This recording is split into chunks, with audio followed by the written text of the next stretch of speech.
Love lives here. Well, good morning. And good morning to our beloveds online. Good morning, Alex. And good morning, Mom and Dad. They're in Vegas, and whoever else may be joining us online this morning. It is great to see all of you having joined us. And it's good to see people in the room, too. I was starting to get worried that maybe the Easter Bunny left a few too many eggs, and you were out there hunting for eggs this morning, and you forgot what time it was and where you needed to be at 11 o'clock. But this is an improvement. So was not looking that way about 25 minutes ago. I'm just saying it didn't look this way. So welcome and good morning again. So it's good to be back. Ed and I had a 2-week vacation.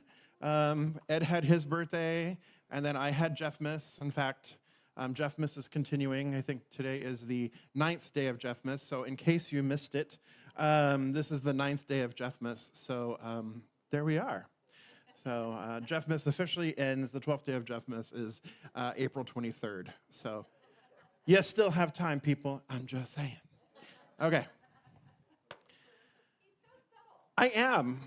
So subtle. So subtle. So, at any rate.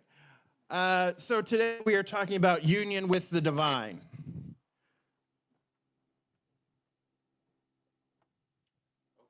All right. I'm just like waiting. Are we here? All right. So today we're talking about union with the divine. So let's start with this, shall we? There is no them. There is only us. True? You sure? Sometimes it doesn't feel that way, but it's true. Yes. All right. So there is no us. There is no us. There is no them, there's only us. All right. Yet we live in a world that is built on the illusion of separation between races, borders, genders, worth, even finances. But this illusion is just simply wrong. Right? This illusion is violent. This illusion is at the root of injustice, and it is the soil of supremacy. When a man legally protected is wrongfully detained and deported to El Salvador, ripped from his life, his work, his family, his safety, we are witnessing more than just a political failure. We are witnessing a spiritual crisis, a forgetting of who and whose we are. Ernest Holmes talks about oneness. Oneness is one of our key principles. And yet, what we are seeing here is separation. We know that you are what? One with the divine, yes, right? We know that you and I, that all of us are an individualized expression, an individualized manifestation, an individualized emanation of this one life that we call spirit, that we call God, that we call the divine. And so that man, that immigrant, he is the divine as well. The ones who sent him there, guess what? They are the divine as well. However, they may have forgotten, yes, Griselda, they have forgotten who they are, right? So we can't claim union with the divine and remain silent when the divine is caged, deported, and dehumanized. Would you agree? Yeah. Ernest Holmes wrote that there is one life. That life is God. That life is perfect. That life is my life now, right? There's only one life. That life is God. That life is perfect. That life is my life now. My beloveds, this is not poetry. This is power. This is a radical declaration that no one is disposable, that no soul, no human being is illegal, that no life is more sacred than another life. And yet, just as in the time of Jesus, systems built on fear would have us believe otherwise. They tell us to fear the other, to build higher walls, to pass tougher laws, to close our hearts and open our prisons. But we are not here to be a mirror of the world's fear, are we? No. What are we here to do? We are here to transform it. And how do we transform it? Renewing of the mind, love. Oh, Lord. We embolden people to live their highest potential through the transformative power of love, right? Yes, you did. So, Joe said love. Just making sure. All right? So let me ask this question again. You ready? We are not here to mirror the world's fear. We are here to transform it. And how do we transform it? By being the power and the presence of love. The power and the presence of love, which is our only purpose. You and I are the power and the presence of love. That is what we are. That is how we've come, who we've come here to be. That is how we are being invited to show up and show out. That is how we are invited to remember who and whose we are, that we are one with the one. We are one as the one, that we are living, moving, breathing, and having our being as spirit, as love made manifest. And if we forget that, then we enter into that place of separation, and we enter into that place where we start seeing the other. Yes?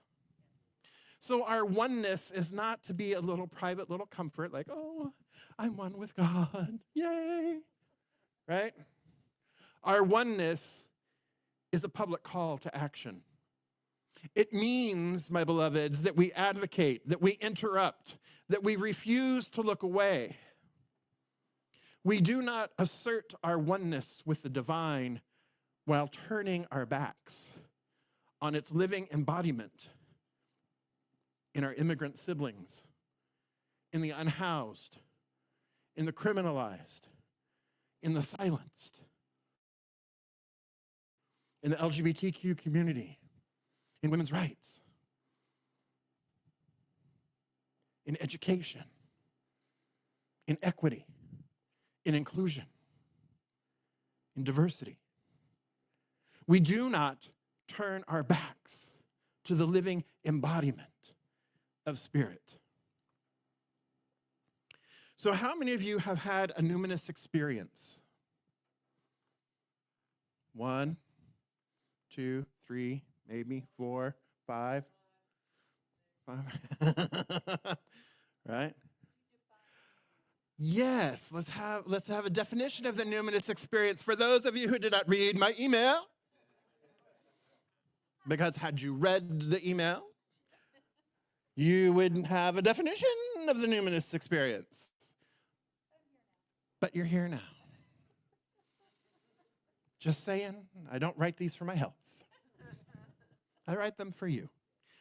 But at any rate, so a numinous experience, my beloveds, is one of those experiences where you experience a oneness with life, a oneness with the divine, a oneness with God, and it is so awesome that it absolutely takes all words away. It is a complete unity with the one, a complete knowingness, a complete like, wow. It is blissful, it is peaceful, it is joyous, and it is so much love that you can't even begin to describe it. A numinous experience is a direct experience of the divine You having a direct experience, a direct connection, a direct, like, wow, that is God, that is spirit, that is oneness, that is the totality of being, that is the sea of consciousness. And all these words that I'm using can't even begin to describe the experience itself or the feeling itself. So when you look at this photo here that I have up of being one with the divine here, that cosmos, that all the light, all the interconnectedness, that interconnection, that web of life, it's all present. And you're fully present in the moment. Now, but yet it's ineffable, right? You can't even talk about it. Yes, Sally, what? Now that you know the meaning, all right. So now that we know the meaning, how many people have had a numinous experience? Yeah, a lot more, right? Yeah. So sometimes we might call this a mystical experience. Those mystical moments where they leave us breathless, that we catch a glimpse of what's really, really real when the world appears to be lying to us. You catch that glimpse, that spark. And once you've seen it, once you've experienced it, you can't unsee it, can you? You can't unexperience it, can you? You know what that feels like in the totality of your being. That there is this interconnectedness. There is this love. There is this namaste. The spirit in me honors the spirit in you. There is this deep connection that we can't deny, that we can't withhold. It simply is all that there is. How many of you would say it was a beautiful experience? Yeah. Maybe a little scary? Anybody? No? No? A few of you, yes. A few of you, no. Right? But it's powerful, isn't it? It's that one power.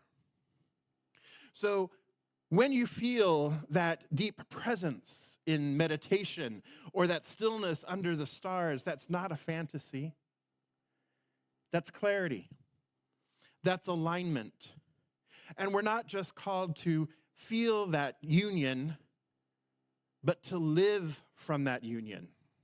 Because when we live from the union with the divine, separation falls away. We become impervious to it. We resist it. It simply cannot exist when we are in alignment, in our oneness with the divine. We don't just see God in all things. We treat all things as God itself. So imagine an immigration policy that is shaped by unity consciousness. Imagine a justice system rooted in inherent worth. Imagine a nation that remembers and honors all are one. Or hey, a pluribus unum. We can start there, right? Out of many, one. One. This is not spiritual idealism. This, my beloveds, is spiritual maturity. The resurrection story that we talk about today being Easter, that resurrection story points to a truth. And the truth is this: love cannot be killed. Truth cannot be buried. And spirit cannot be defined or confined. So Easter reminds us to move through the world as love embodied, justice made visible. And yeah, it can be difficult. It's easy to feel helpless. It's easy to scroll past all the suffering. It's easy to check out or numb out. But you and I know that that's not our calling, is it? Is it? No. The world does not need us to be in our comfort zones. It needs our courage, our compassion, our clarity. We do not deny the pain of the world. Rather, we bring truth to it. So when a man is deported, we don't say, oh, that's tragic. We say, that is a soul. That is a soul expression of the divine, and I will not let him be forgotten. We anchor in divine mind, and we act with divine power. We hold vigil. We speak out. We donate. We disrupt. How many of you disrupted yesterday? There were a lot of you that disrupted yesterday. How many of you disrupted on April 5th? There are a lot of you that disrupted on April 5th, too, right? Staying rooted in the divine does not mean that we stay silent. We do not turn away. Rather, we turn toward the divine within each one of us, and the divine within everyone. This, my beloveds, is the hour for spiritual adulthood. The world doesn't need more nice people. Nicey nice, right? The world needs awake people. People who know they are spirit in form and will live like it. People who will not use their spirituality to bypass, but to break chains. Union with the divine is not a belief. It is a responsibility. Union with the divine is not just about feeling good and all blissed out in oneness and love and unicorns and rainbows, right? It's about showing up boldly, compassionately, powerfully in a world that needs people to awaken to their spiritual magnificence, to awaken to their oneness. So let us remember who we are. Let us remember who we are in this room. The ones who speak the name of love into broken systems. The ones who live the truth of oneness. Let us rise, not just in spirit, but in action.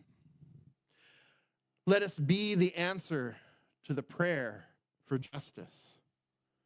And let us be the resurrection the world is waiting for. And so it is. So we are going to move to tables here. And at the tables, you have these conversations to share with one another. The first question there is, what illusions of separation have you unconsciously accepted? How might these illusions be shaping your worldview or actions? And how might you embody divine union in response to injustice rather than retreating into comfort or silence? All right? Those are the questions. You may begin. What I invite you to do, one of the things I invite you to remember is that when you are speaking from this place of oneness, when you are taking action from this place of oneness, that you are remembering what it is that you are desiring to create. Don't just talk about what you don't like, right? It's easy. It's easy to find what we don't like, okay? Talk about what you do like. Talk about what you do want. Talk about the vision that you do see for our country or for the world or for our community. Talk about vision. Talk about your passion. Talk those things into manifestation because it is the power of your word, yes? And the power of belief behind it. So if you're constantly focused on screw you, right? What is that doing? It's just putting more negative energy out into the world. Bring to the world what it is that we wish to see. Bring to the world the vision of a world that works for everyone in all of creation. Bring to the world the global vision of Centers for Spiritual Living. Bring to the world your own alignment with what it means to be the power and the presence of love. Bring that when you show up. That is what it means to be living from the union with the divine. You are bringing your union with the divine. The divine is not saying, no, wrong, you're terrible, you're awful. The divine doesn't do that, right? The divine says, beloved, I love you, right? You and I are one. That's what the divine says. That's what the divine says. That's what you get to bring to this situation. So, at that point, every Thursday at noon, downtown on the mall, the pedestrian mall, Main Street, at Main and University, I believe it is. There is an ecumenical group. It's not just ecumenical. There is a group of people who are speaking what it is they want to bring into the world. They're carrying signs that say, love your neighbor. They're carrying signs that talk about love, talk about peace, talk about unity, talk about oneness. And it's open for all. Andrea Briggs is one of the founders or one of the organizers of this movement here in our city. She is from All Saints Episcopal Church, and she's bringing people together. And she goes, you know what? It's so much fun. People see the signs and they think one thing, and then they look at it and they're like, oh yeah, I agree with that. And she goes, the best part about it is all the hugs that they've been getting. All the hugs. So, if you are interested, you can participate every Thursday downtown on Main Street, Main and University, I believe it is. And if it's not Main and University, then it's right by the Martin Luther King statue. But I believe it's Main and University. So, that's one way you can participate, okay? Isn't that nice? Yeah. So, the other thing that I want to share with you, your homework, is I invite you to write from oneness. So this week, write a short note, an email, or a card to someone impacted by injustice. Someone you know personally or a group that you care about. It could be an immigrant advocacy organization, it could be a local shelter, or it could even be an elected official. Okay? And this is your intention with what you're writing. Let your words come from your spiritual center, not your opinions. Speak as a conscious presence of the divine, affirming dignity, compassion, and unity. And so begin this with this inner prompt. As if I were speaking directly from the heart of the divine, what would I say? I'm speaking directly from the heart of the divine. What would I say to this person, to this group, to this organization, to this official? Because as I just mentioned, yes, Suzanne. Yeah.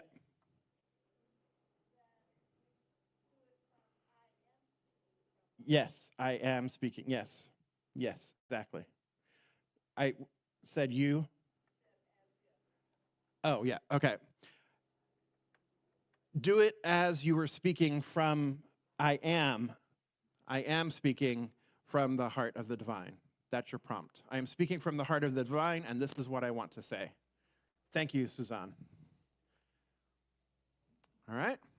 Words create. So when you consciously speak or write from this awareness of oneness, you become a channel for transformation, both within yourself and out into the world. Yes? That's your homework. All right.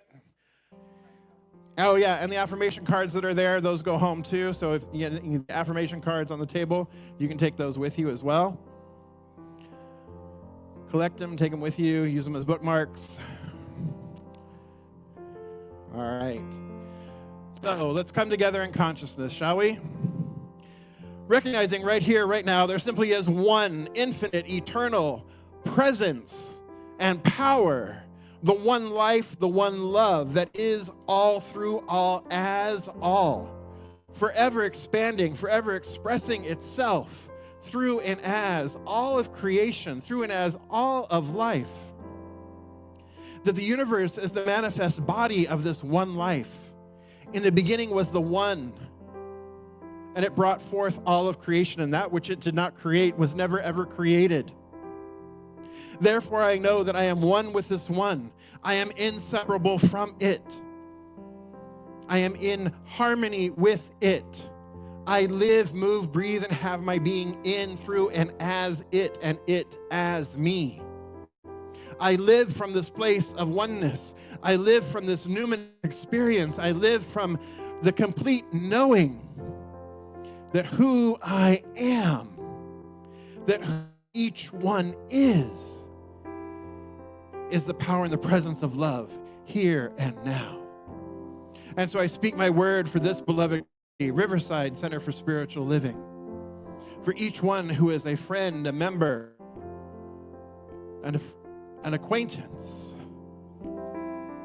knowing that we have come together as one, in our oneness, in our wholeness.